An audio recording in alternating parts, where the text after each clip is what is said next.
Um, Thank you very much, Lisa, for that lovely introduction. I'm always a little bit, when I say intimidated, when I speak to a group of people that I've been invited to. Because when I hold a talk or a seminar, I advertise it, and the people who are interested in that topic usually pitch up. Whereas when it's a group like this, I stand a good chance of losing at least half of you. So I'm hoping that I'm not going to lose you, and if it does get boring or anything like that, just sort of look like you're falling asleep, and I'll try and pick up the pace a bit. The topic that Lisa said to me was fairly general, and I did think about speaking about food, and I have noticed that the treats here are actually highly nutritious. The problem is that I know something bad about just about anything that you eat, so I never talk about food to these things, especially if people are eating, because then people feel guilty or bad or pressured. So nothing about nutrition. You can eat whatever you want, okay? So I've titled my talk this morning, Empowered Body. And the reason why I have chosen this particular topic is because actually I've been in private practice for about 18 years, and I spent all of those 18 years, all of them, most years probably from the time that I qualified, being an information junkie. My friends and colleagues laugh. They go, oh, God, there's a new workshop, Loretta will be going to it. And if there's like a PhD course in it, she'll probably try and get the PhD before she does anything about it. And they laugh and they joke. But I am a workshop junkie, and I am an information junkie about not just alternative medicine or medicine in general, but really about like how the universe works. Now, that may sound a bit sort of out there, but I do believe that this is an ordered universe. And if we understand the divine order in the universe, then it gives us a handle on what the divine order is within our physical, mental, and emotional beings. And if we understand that, and we actually know how it works, then that can empower us to take charge of our health and to really be the empowered beings that I do believe we were designed to be. So, we hear a lot about this. We can all have abundance, and we can all have health, and we can all have vitality. And we can, but actually, mostly, we end up with disease of one form or another. And if we can uncover the reasons why that is there, beyond just what you're eating. So I'm not suggesting what you're eating is not important. The body is really important, and the body needs to be nourished, and it needs to be taken care of, and it needs to sleep, and it needs to move, and it needs to be loved, and all the rest. But actually, we're more than just physical bodies. So this idea of medicine becoming purely about your physical body really only or a separation between the physical and the mental and emotional and even the spiritual really only came about in the West in the 1700s. And I read a story once, and I don't really know how true it is, and apparently this is true. René Descartes, who was a French philosopher, he was the guy who said, I think, therefore I am, and he proposed that there was a complete separation between mind and spirit, body and spirit. And it's postulated that one of the reasons for that was that the medical students needed bodies to do dissection on, to learn about anatomy, and the church frowned upon that, the Catholic Church at the time. So this philosophy arose of your spirit, as it were, your soul, being separate from your physical body, so that in actual fact they could have access to the physical body. So, the spirit went to heaven or wherever it goes. If you were Catholic, maybe purgatory. And then the physical body could be used for dissection. But in the East, in China, in Japan, in India, in any of those areas in the Orient, and please just remember, there wasn't the internet, and there wasn't like high-speed air travel 2,000 years ago when many of these philosophies were formed. So it's not like the Japanese regularly interacted with the Chinese, or the Chinese regularly interacted with the Indians. But in all of their philosophies, there's this union of body and mind and spirit. And so I do think that it's important that we take care of all of those aspects. Even in complementary medicine, I've discovered, we also spend a lot of time, we talk a good line about it's holistic and but we basically focus on physical. So if you go to an integrated practitioner who's got a big thing on nutrition, let's say, and supplementation and some medication, that's the kind of consult you'll have, and there's nothing wrong with that. I'm not knocking that. But that also implies, to a large extent, that you're only going to get better as well as you can stick to the diet I prescribe. Okay? I'm therefore in charge. You give me authority. I say this is what you must and mustn't eat, and this is what you must and mustn't take. And so even though it's maybe a more holistic and a more encompassing kind of therapy, it's still fairly dictatorial. You still end up being dependent on the doctor in some way or another. Okay? And so my quest for, my reason for studying all these different paradigms, because when I first started, I thought, I don't know enough.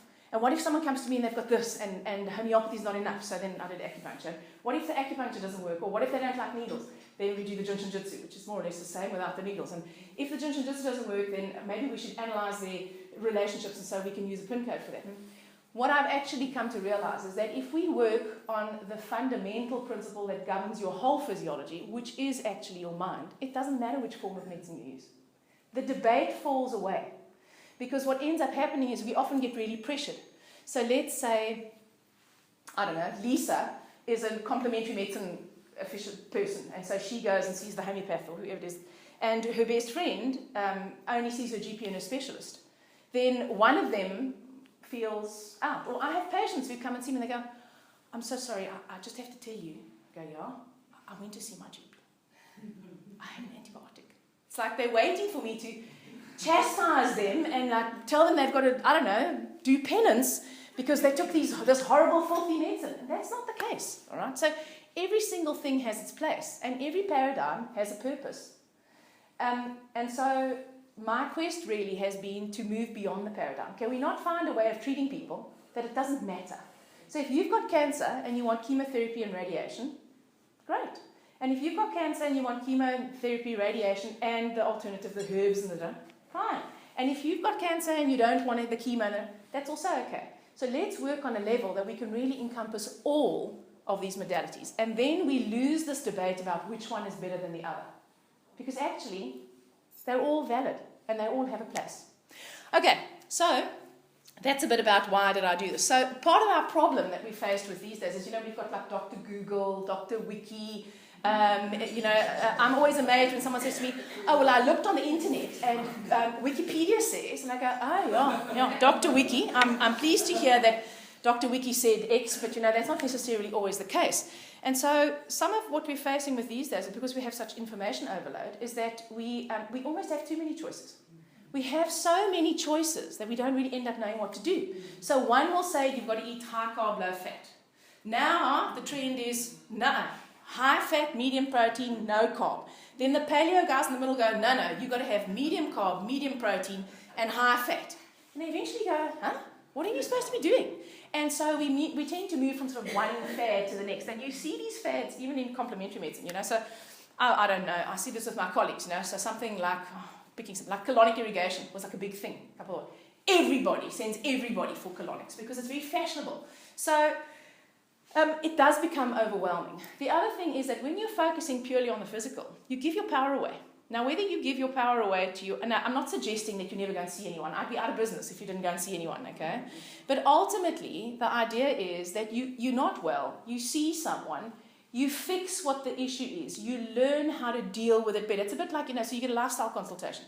So you improve your lifestyle. And because you've improved your lifestyle and you maybe find one of those 25,000 diets that actually do work for you and you're comfortable with it, you're actually in better condition than what you maybe were 2 or 3 years ago, and you don't get sick so often, right? So not negating that, but effectively, all the systems that we have these days really give your power away. And that includes something like psychotherapy. Again, I'm not knocking it, but you become dependent on your therapist. I've just experienced that myself, and I'm not a psychotherapist, but I've been doing coaching with somebody who's had a perceived extreme traumatic childhood.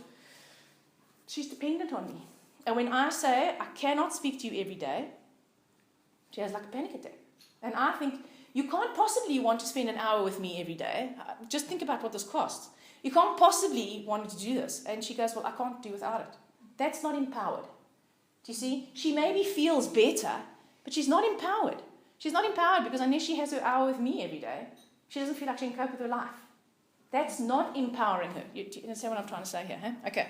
So the drawbacks of these forms that we have, whether we're going complementary or with the 25,000 different dietary versions or whatever it is that effectively we actually lose our power and we lose our autonomy. And every time something happens, we've got to go back because we've never really learned how to manage the root causes of them.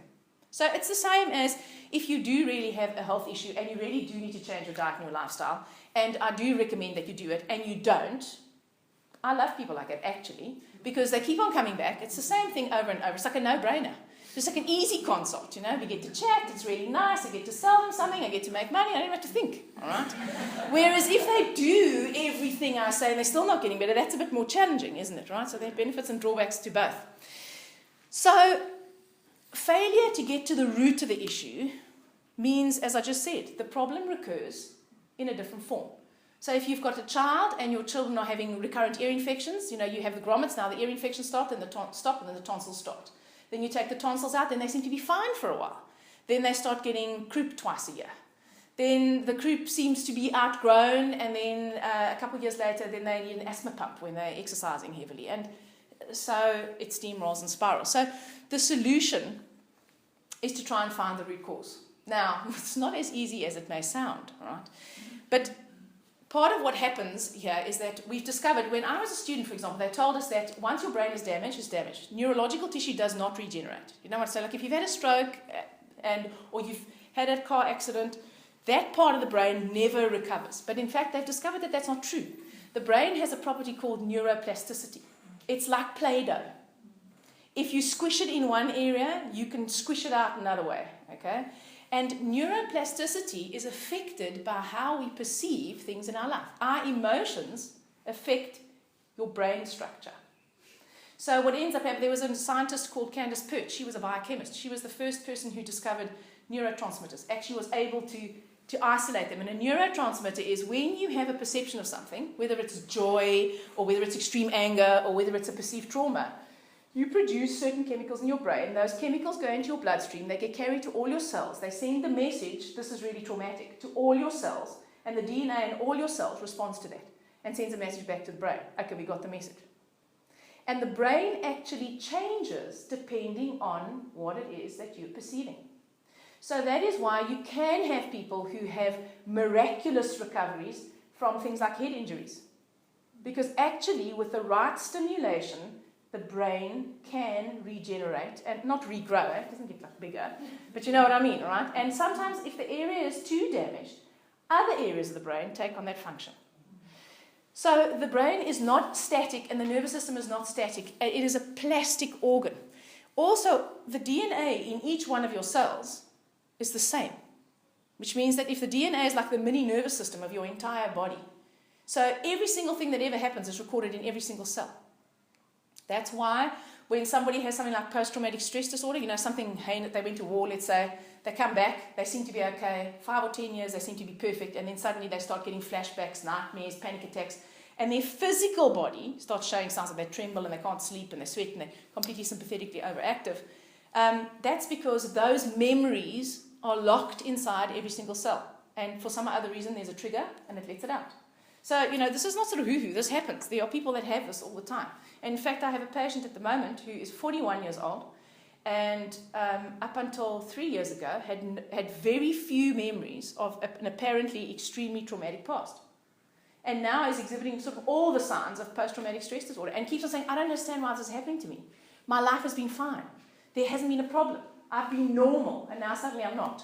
Okay, it's because there was a particular trigger. All right, so this person had hypnosis actually. It came out under the hypnosis. Okay, so how does this actually work? There's a part of your body, it's part of your nervous system called your autonomic nervous system. So you've got two parts of your nervous system. You've got the voluntary nervous system. That's the part that allows me to pick up my phone and put it down. I want to pick the phone up, and my brain sends the message. That's your voluntary nervous system. And then you have your involuntary nervous system. And your involuntary nervous system is also called your autonomic nervous system. And your autonomic nervous system does all the automatic processes in your body. Makes digestive enzyme, gets your heart to beat, narrows and dilates and narrows your arteries, makes you ovulate.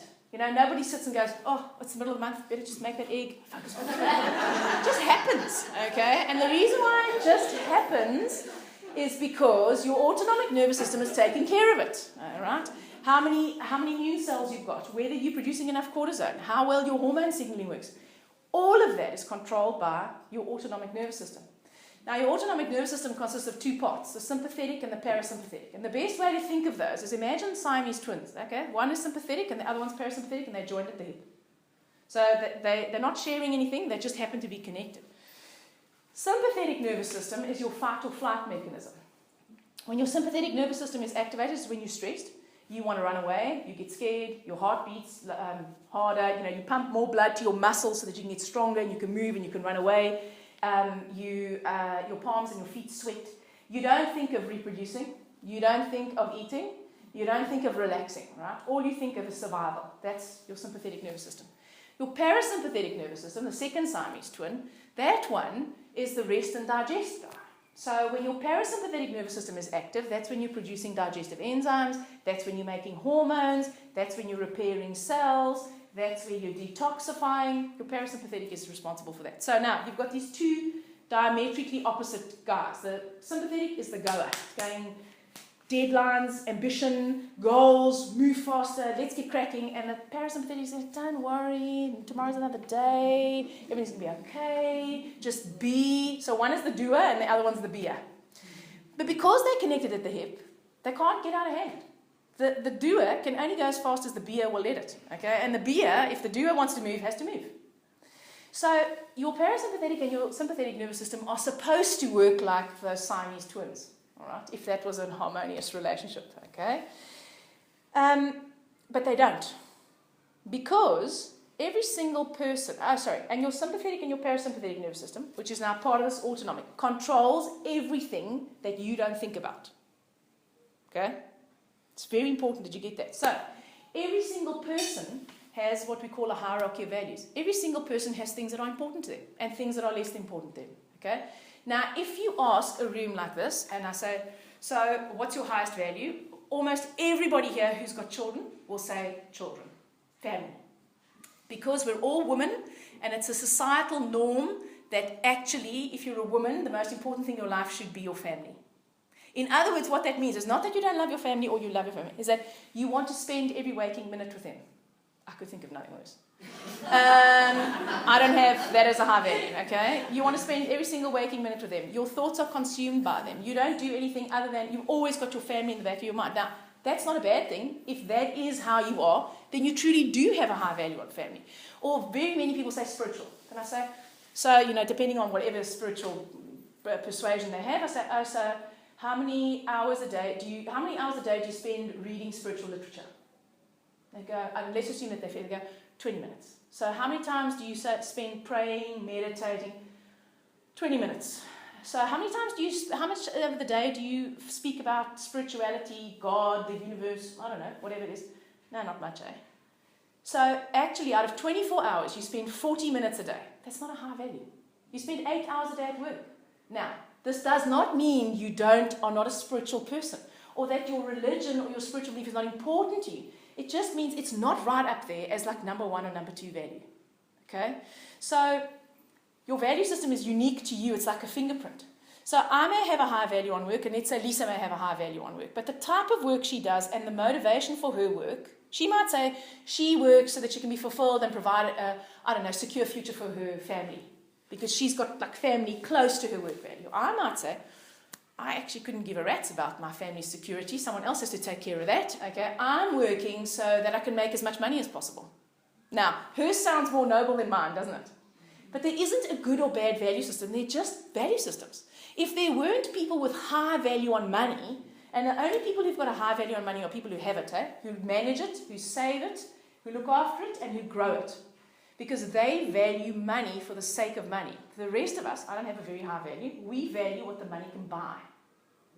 So I may want lots of money, not so that I can save it and grow a stock portfolio, but so that I can spend it on the next 25 exotic workshops I want to go to. Do you see? So I don't have a value on money.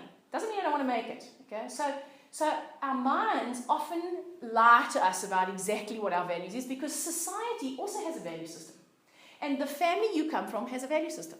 And your religion or your spiritual belief has a value system. Anything that has rules and tells you it's good to do this and it's bad to do that has a value system. So we spend our whole lives being indoctrinated by all these value systems, but we all have our own. And it's unique. Now, here's the deal. That value system is run by your autonomic nervous system and your subconscious mind. Okay? So that's wonderful. So we all have a value system. If we all live according to our values, we're going to be happy and inspired. The problem is that when we're really small, we learn that when you support someone's values, they like you. Of course they do. Like when we're friends, we've got something in common. So if somebody says to me, oh, I love complementary medicine, do it all natural, yada, yada, yada, I go, oh, what an awesome person. If I meet someone who says to me, you're such a fruitcake, I'm sure you got your degree off the internet. Like Dr. Wiki knows more than you do, and you've actually wasted your entire brain. I have family members who have said this. Seriously? You wasted your brain. What the hell did you worry about, like being such a high achiever at school for? You wasted your brain. You should become a real doctor. Okay? Now, if I was offended by that, that would be a challenge to my value system, which means I would shut down, close down, and not want to know them. And the person who's going, oh, you're so wonderful, blah, blah, blah, I open up and I warm up to them. Your friends support your values. That's why they're your friends. Your family, especially the ones you don't get on with, they challenge your values. It's never personal, really. It's just a value system. It's quite hard to get that because we do take it personally. So what ends up happening is we learn if you support someone's values, and your parents are the first ones that do the number on you, they like you more. And it's easier. So you associate that with being loved and accepted. So then when you go to your church and you follow their rules, they like you more too. If you don't follow their rules, they kick you out. Then you get ostracized from the clan. Then you go to school, and if you're nice and you da-da-da and you follow, if the teacher has a high value on you being cute and neat and la-la-la-la, she loves you. If the teacher has not a high value on that, she doesn't love you. So, and let's say you've got to go to very academic school. If you achieve, the school goes, you're awesome. If you're a good sportsman and you go to school, awesome. Okay, so your school then indoctrinates you, and then your society and your friends. So what ends up happening is often our value system, depending on how much of a pleaser we are, gets covered up. And your subconscious runs your values. So now, let me tell you about your conscious and your subconscious. Oh, wait, let me just go back to your sympathetic values. See how I didn't stick to the notes. When your values are being challenged, when someone says to me, I'm sure you got your degree off the internet, my sympathetic nervous system becomes more active. I want to take that person out, don't I? Even if I'm like smiling and pretending it's okay. I'm making a little 9 DVD of like her being hit by a bus or a train. But I'm smiling. Okay, but what's happening in my physiology is my sympathetic nervous system is more active. So now imagine I'm doing that while I'm eating. We're at a meal. When you're eating, you want your parasympathetic nervous system to be more active because you want to make digestive enzymes, don't you? You want to digest and absorb that food. But you're sitting there going, I wish she'd choke, and if she chokes, I'm definitely not doing the Heimlich on her, but you're eating. Okay? So when your sympathetic nervous system is active, the blood is diverted away from your digestion to your muscles. So now you get indigestion or heartburn or whatever it is. You can't stomach that person.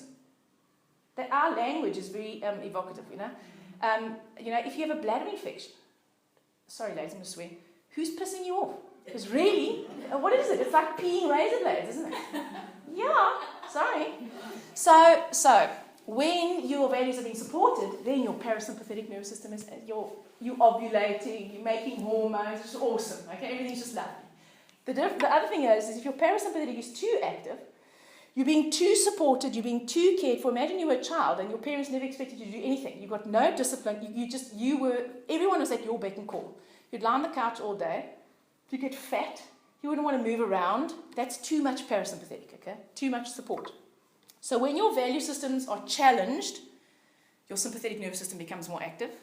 And when your value systems are being supported, your parasympathetic nervous system becomes more active. And all the functions associated with that. So if you perceive your life, for example, to be more challenging than supportive, you are likely to probably have problems, I don't know, with your hormone signaling or your digestion or your whatever. Because you're seeing it as being more challenging to what's important to you. There's a quote, I forget by who, it says, everything is neutral.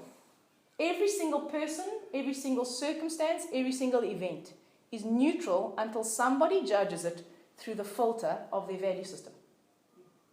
Okay?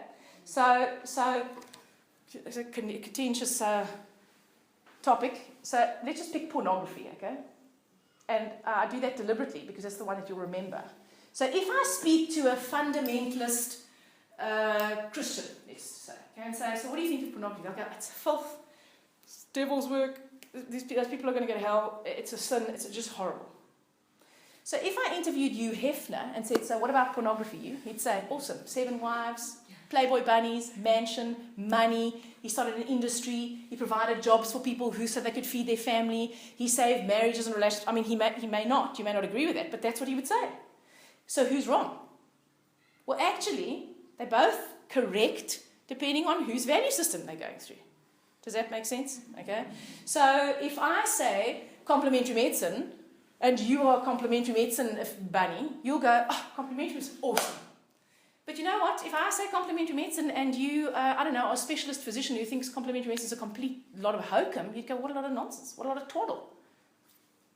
Am I right when I say complementary medicine rocks? And is he wrong when he says it sucks? Well, based on our value systems, our points of view are correct. Okay? That's why I said it's never personal. It's really whatever it is you perceive through the filter of your values. So now, what do you do with this? I just want to, before I tell you what you do with this, I just want to tell you that your subconscious mind, so remember I said your subconscious controls your autonomic nervous system. So you've got two parts of your mind. You've got your conscious part of your mind. That's the reason and logic part. That's the part that goes and retrieves memories. That's the part that plans for the future. That's the one that sets the goals. That's the one that uses logic and reason when something happens so that you can get order in it. That's your conscious mind. I am going to go for a run. Okay? Now, when you go, I am going to get up at 5 o'clock in the morning and go for a run every single morning because I'm going to lose 15 kilos. And after the third morning, you're not doing it anymore. Your conscious mind is still going, I wish I could lose 15 kilos. And I know that running will do it because it made me thin once before, let's just say. Why are you not doing it? Well, because there is a thing, I don't know what else to call it, between your conscious and your subconscious, which is called the critical factor or the gatekeeper. So imagine your conscious mind is like a captain of a ship, gives the orders, subconscious carries them out, which would be awesome because then everything would go your way, except there's this critical factor or this gatekeeper in between. So what happens is your subconscious is where your true values lie, so your conscious goes, tomorrow morning, 5 o'clock, I'm running. So your discipline and willpower pulls it off. Morning number 1, morning number 2. Maybe week 1, week 2. Eventually, your critical factor jumps in and goes, this doesn't serve me. This does not serve my highest value. Because your conscious mind thinks your highest value is thin, but your subconscious is doing whatever it needs to protect your highest values. Now, let's say, for example, your whole family is overweight. And you have a high value on family. Your sisters, your mother, your brother, they're all overweight, okay? And they're all eaters. And that's how you and your family interact. You interact in this whole, and it's always associated with food. If you were to become thin, you'd be the odd one out. You'd be the one at the family gathering saying, I can't eat this. Okay? If you had a really high value on beauty or health or whatever you associate with a thin, higher than your value of fitting in with your family, the critical factor would let that go for a run at 5 o'clock in the morning through. Because it suits your value system. But if it's more important for you to fit in with your family, and the thing that would be worse than death to you would be not to feel like you were part of your family, or not to go to those family gatherings because you couldn't face all that food and you can't say no, the critical factor would say, no, this doesn't serve my values. Sorry. And so you sabotage, you procrastinate, you hesitate, you don't pull it off. That's why, particularly with weight and exercise, we go through these cycles. You go on this, I don't know, high fat, medium carb, low carbs, half protein, Lord knows what, okay? And you lose 20 kilograms and you become a runner and a gymmer and a da-da-da-da, and then only 1% of anybody who actually does that stays thin. And then in 5 years' time, and it doesn't have to be 20 kilos, in 5 years' time you've gained the 5 or 10 or however many you've lost, and you may be not so active, and doesn't mean you don't consciously want to be healthy. It just means it's not a high enough value. You only have enough time, energy, and resources for your top 4 or 5. I think your top 3, actually. And anything that falls under that tends to get neglected. Okay? So, that's why we get sick. It is a feedback mechanism. So remember I said right in the beginning, this is a divinely ordered universe, I believe. Right? You've only got one of 2 choices. You either believe it's chaotic, which means it's random, which means actually you have no chance. We might as well just, I don't know, sit around and wait to die. Or you believe that there's some sort of order. Okay? And we are order-seeking beings. Human beings we look for order. We're pattern-seeking creatures. All right? So there are 4 feedback mechanisms in the universe. If we want to say there are 4 feedback mechanisms that God has built into us, right? God in however you perceive God to be. The first one is your physiology. So in other words, when you feel on some level, subconsciously, that your values are not being met, you will develop a symptom so that you can get what it is that you want. Now, please, nobody sits and goes, oh, I think I'm just going to grow a breast tumor. Never, okay? It's subconscious. It is not under your conscious control, okay? Right? Nobody makes themselves sick on purpose. It almost sounds like it, but it's not like that, okay? So, it's a feedback mechanism to show you that you have an imbalanced perception of something. In other words, you fail to see the order. You fail to appreciate that it's actually neutral and that it's actually not entirely personal, and that's just a different value system. The first one is your physiology. The next one is your psychology. So let's just say it's not too serious and you start getting tired. And you're exhausted and you don't feel so motivated and you're a bit cranky and you're screaming at the kids and your husband's working on your nerves more than usual and you're not making enough money at work and whatever it is that you're not doing enough. So you ignore it. So you start, drinking Red Bull or more cups of coffee or whatever it is to get you through the day. Eventually, you start getting depressed. You start going, yes, I don't know what this is all about. What is the point of all this? Why am I killing myself? Nobody appreciates what I'm doing anyway. So then you take an antidepressant. That's the second feedback mechanism, is your psychology. The third one is your sociology. Your mother sees you and says, darling, you're looking so tired. Maybe you should take these vitamins. Maybe you should go and see my doctor. Or your friends go, only your really good friends, the ones who are not lying, they say, you've just been a bit off, eh? Don't you think you should go and see someone? It's like the 20th time that you've been bitching and moaning about whatever it is that don't you think you should go and see someone? That's your sociology. And so you ignore them all, and then the universe steps in, and that's usually when the pawpaw hits the fan. And then it's usually fairly biggish. Those are feedback mechanisms. They're feedback mechanisms to show you, A, either your values are not being met, or B, you want everyone else to have your values, because that's the other thing with values, isn't it? That's why we all think we're right, and we all are, based on our unique perspective, which is our value system. It's not neutral. So those 4 feedback mechanisms are just that. They're feedback mechanisms to show you where you are being imbalanced. Now, that could be that you're eating all the wrong stuff. It could be that you're not taking the right supplements. It could be that you need to go and work on your relationship. It could be that actually you're trying to be the perfect mother and you're a stay-at-home mom and you're on the PTA and you're running the committee and and you hate every single second of it because actually you'd rather be working because that's really where you have a high value. Higher. Does that make sense? So it's a feedback mechanism. It's just there to give you information. It's not a punishment. It's not a death sentence necessarily. It's a feedback mechanism. And when we look at disease and dysfunction as a feedback mechanism, I think it gets a lot less scary. Because then really it's just a label. The severity of your label is an indicator of how hard you've got to go and look. So, the label, incidentally, also has an effect. Because when someone says to you cancer, whatever you associate with cancer suddenly starts flooding your physiology. Okay? If someone says, I have a patient at the moment, she's a girl in London, and she has this weird neurological thing. She's a specialist, an ICU specialist or something, a big shot. And she's developed this lameness in her leg.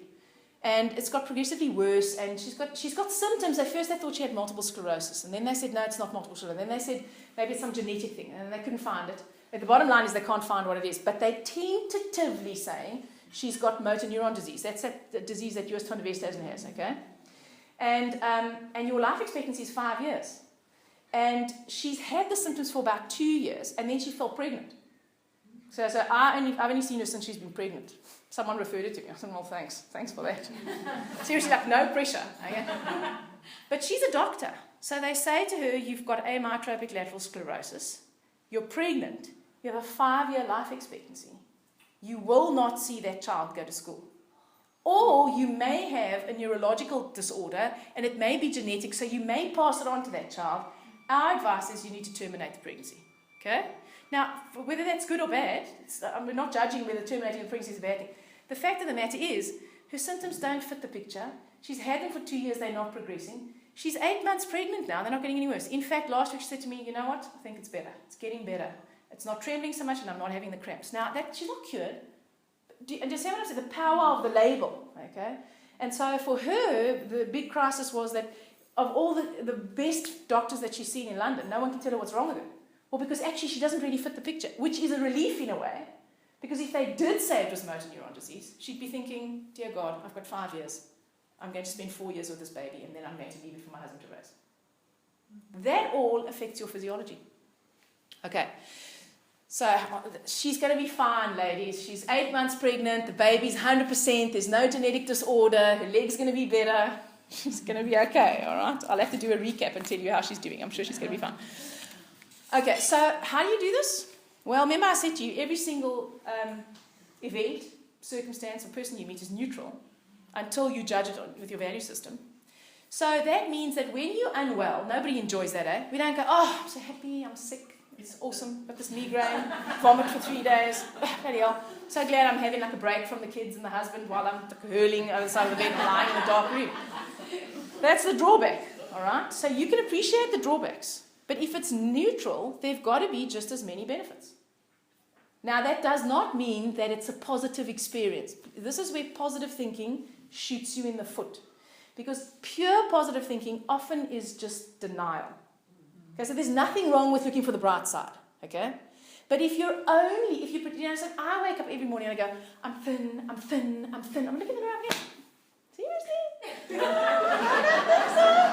Okay, that's denial, all right?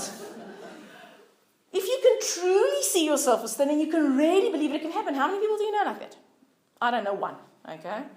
So, but if you perceive that something is more challenging than supportive, in other words, you're only seeing the bad, okay? These migraines are killing me, blah, blah, blah, blah, it stops you from doing this, blah, blah, blah, but you can't appreciate the other side. So you can't appreciate what you're getting for it. You're not seeing it as neutral. Now, when I say this to patients, they all look at me as if I've just fallen through a piece of cheese. Because I go, make a list of all the benefits. So if there are no benefits, that's the first very aggressive answer that usually comes. So take a migraine. If you have a migraine, do you have to cook? No. Do you have to do homework with the kids? No. Do you have to clean? No. Do you have to have sex? No. Do you have to do the school run? No. Who does that? Oh, my husband is very good with the kids, but only when I'm sick. Funny that, eh? What else? No, well, I can't do anything. Don't you understand, doctor? 2 days out of the month, I can't do anything. Funny that. Would you give yourself 2 days out of the month where you just rested, slept, didn't put rubbish down the gullet because you couldn't eat, okay? Spend 2 days having a detox retreat, not looking after your children, not seeing to the needs of your husband, not working, and not feeling guilty. Oh, no, I could never do that. That's why you get the migraines. Now, there's a reason physiologically why you get the migraines. You might have a liver that's not working well.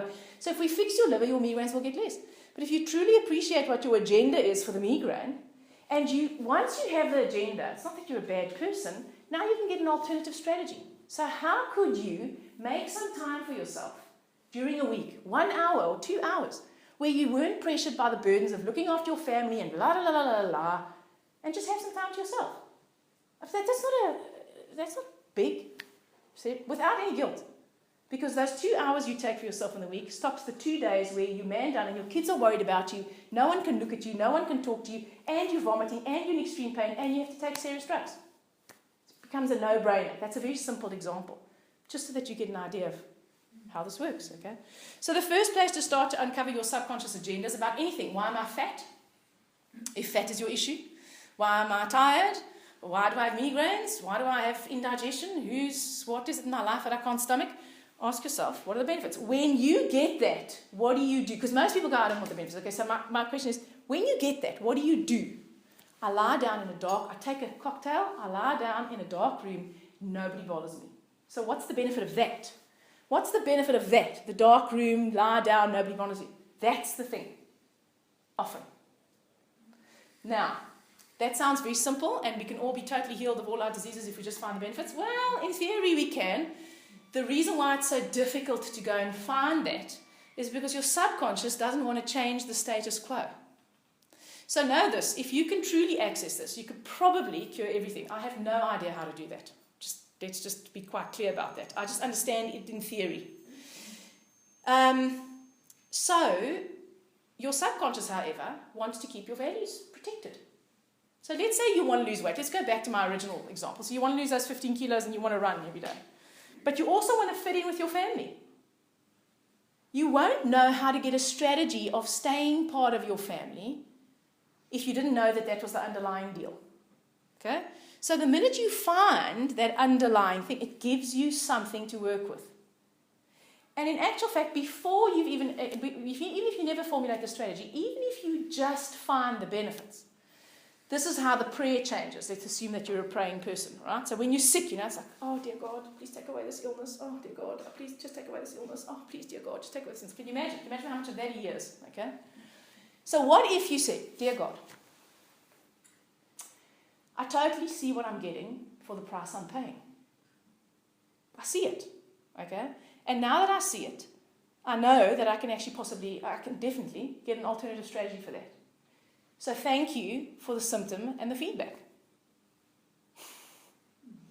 If I were God, I'd rather be listening to that all day, to tell you the truth, okay? Not that I presume to know the mind of God, please. But you get what I'm saying? So in actual fact, what happens is when you are seeing all the bad things about your disease, all you're getting is parasympathetic. Your parasympathetic system is getting more worked up.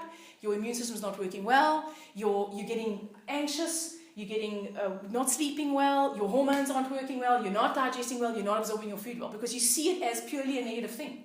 Every time you find a benefit on the other side, your parasympathetic nervous system starts waking up a bit and your sympathetic nervous system starts calming down a bit. And you start making them more like the Siamese twins that are working in unison, as opposed to the Siamese twins that are trying to run away from each other all the time, but they're joined at the hip, so they can't. So you get the analogy, right? So that's the benefit of making the list of benefits. It is more complicated than that. So know this, there's a law in the universe which is called the law of fair exchange. I know that we are taught that it's better to give than to receive. But actually, if it is better to give than to receive, and if the giver becomes the saint, then the receiver becomes the sinner. Okay? So how can it be better to give than to receive? In order to be a giver, you've got to make someone else the receptacle of the not being able to give you anything back. And so, actually, I believe that the universe runs on fair exchange. And fair exchange is, there's never anything for nothing. Now, that does not mean that if I do something really nice for you, I expect you to do exactly the same thing for me. But I may expect you to say thank you very much and be appreciative. If that's what I set as the fair exchange, that's fair. So if I run a business and I say, altruistic, save the world, empower everybody, and I feel so sorry because, times are tight, people don't really have money for health at the moment, so I'll just charge 50 Rand a consult. I spend 45 minutes with the patient. I often spend an hour later. And if you take the emails and the phone calls, I probably spend another 2 hours that don't get billed at some point. Like with a chronic, someone like this lady with the leg in the UK, okay? Now I'm charging $50. And I've got 10 of those a day. So I'm making 500 Rand a day. My rent is 10,000 Rand.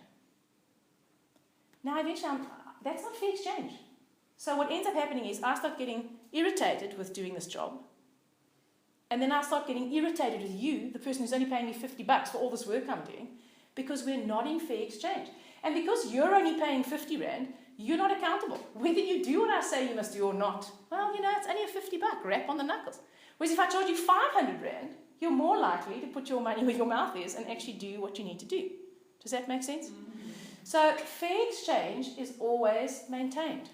You never get anything for nothing. So the more you want, the higher the price you have to pay. So if you want a Versace handbag, you're going to pay more than if you buy a handbag from Woolies. You know that. If you want Versace, you've got to pay for it. So if you want to be empowered in terms of your health, let's assume that that I knew how to do all of this perfectly and could with unequivocal certainty say, I can cure anything. You come to me, I'll help you cure anything. It's a high price to pay for that. And the price is that you have to be willing to go and break down those paradigms, break down some of your perceptions of yourself, break down some of the ideas that you have about, I'm so righteous because this is my belief system and they're so wrongtious because that's their belief system or whatever the case may be. If only you were more like me. Don't we say that to our husbands often? Seriously, why can't you just do it like I do? That means my value system is better than your value system because yours is not suiting me right now. I need you to be more supportive than challenging. Okay? So there's a price to pay.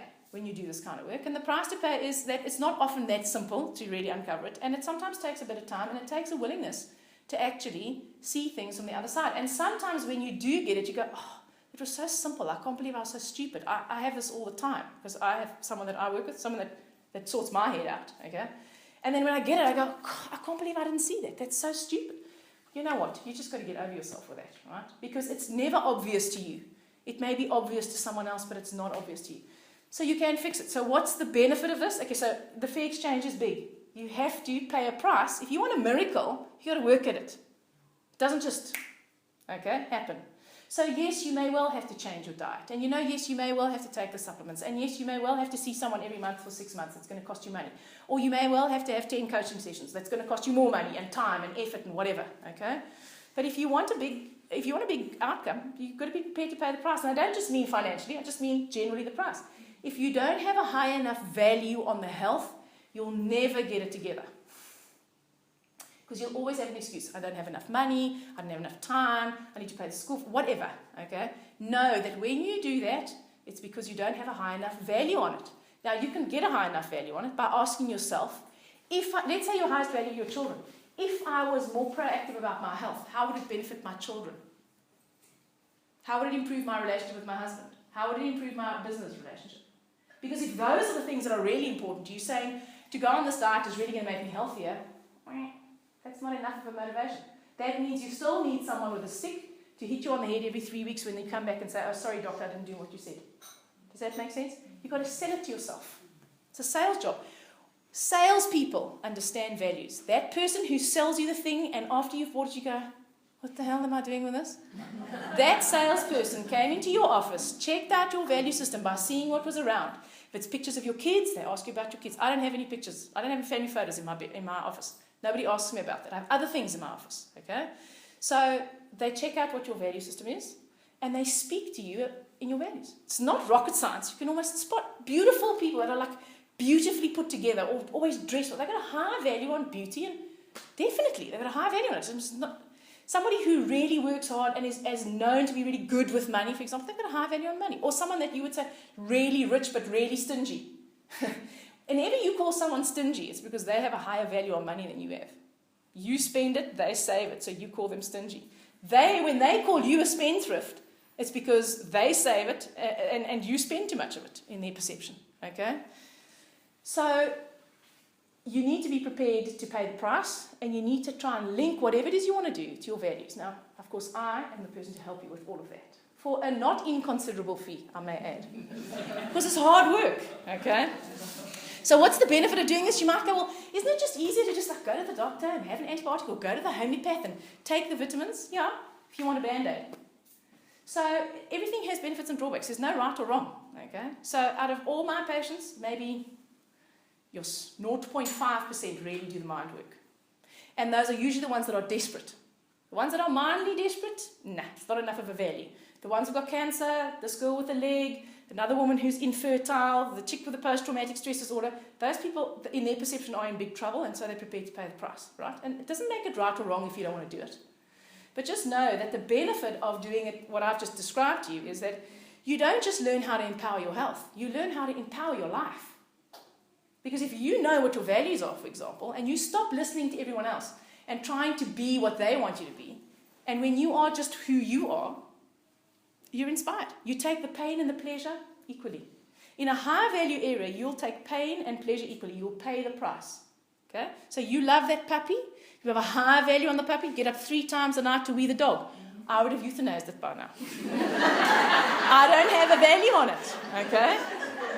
Actually, no, my husband's a vet. I would have said, bring the sedative home and let's just knock it out for the night. And then we'll give it some homeopathics for its liver tomorrow so that it feels better. Okay? So you'll do that because you've got a high value on whatever the dog represents to you. Okay? I've lost my train of thought now. It's gone. All right. I don't know where I was. So, where was I? Say again? Value system. Value system, thank you. In a high value, you'll take pain and pleasure equally. So for the pleasure of the puppy and the dra, you'll pay the price. You might moan about it, but you pay it anyway. In a low value area, you want only pleasure, no pain. So the person who's 40 kilograms overweight and sits in my office and says, I don't eat vegetables, I don't drink water, and I don't exercise, but I want to lose 40 kilos, I just laugh. I actually just think, well, that's excellent. I'm probably going to see this person every month for the next 12 months. I don't know, 1,000 rand a pop. I might as well just make some money out of them. Because quite frankly, well, I mean, I'd like to think that I wouldn't, okay? But, quite frankly, that person does not have a value on what they're saying. Does that make sense? Okay. So in a low value area, you want instant gratification. You don't want to wait. You don't want any pain. In a high value area, you set long-term goals. When you have children, you don't think, well, after 5, I'm just going to kick these little buggers out and, I don't know, they've got to make do with themselves if I hate them after 5 years. You don't do that. You know that even when they're 18 or 20 or 20, they're never going to go away. They're not going to get any cheaper and they're not going to get any less problematic. But you're in it for the long haul, aren't you? Because it's a high-value area for you. All right? So in high-value areas, you set long-term goals and you take the pain and the pleasure. In a low-value area, you want only the pleasure and none of the pain. So when you find yourself saying things like, I should, I must, I ought, I need, those are not your values. I really should be exercising more. No, it's not your value. It's not your true value. Or it's not a value, it's just not up there. It's just not like number 1, 2, or 3, all right? So it might be number 5. So you want it, and you are fairly good about it, but you don't want it badly enough, okay? So whenever you use that kind of language, that imperative kind of language, I must, I should, I ought, I need, it's not your value. When you say things like, I love to, that's like really up there. I love to surf. It's a fairly high value for me. Now, I don't do it often. You know why? Because I have higher values than that. I do have higher values than that. So if I had to give up working to go surfing every day, I'd start hating surfing, let's say. All right? I like to. I want to. That is more the language of your value system. So the benefit of doing this is, as I said, you empower all areas of your life. These value systems run everywhere. They run in business. They run in sales. They run in money. They run in your friendships. They run in your family. Each member of your family has a different value system. Your children will always have as one of their top 2 values something that is not your or your spouse's value. And your difficult child, often you have a good child, a difficult child. The good child is the one that supports your values. The bad child is the one that challenges your values. And you always, it's a balanced universe, isn't it? You always get them generally in pairs. And the reason why children have as their highest value, a low value for their parents, is because generally within your family, you're going to be loved no matter what your values are.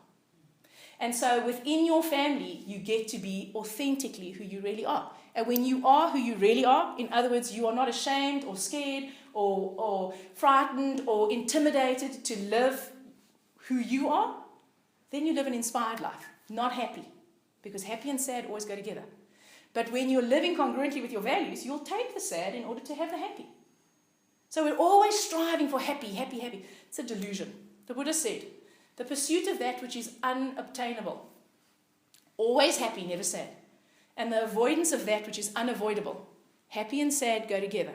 If you have a puppy, you've got to get up 3 times a night. Is the source of all human suffering. We're running towards only one side and running away from the other side. We're attracted to the side we like and repulsed from the side we don't like. Both of those sides serve, and they're always there. So I'm going to end by saying, Gandhi said, your beliefs become your thoughts become your words become your actions become your habits become your values, and your values become your destiny.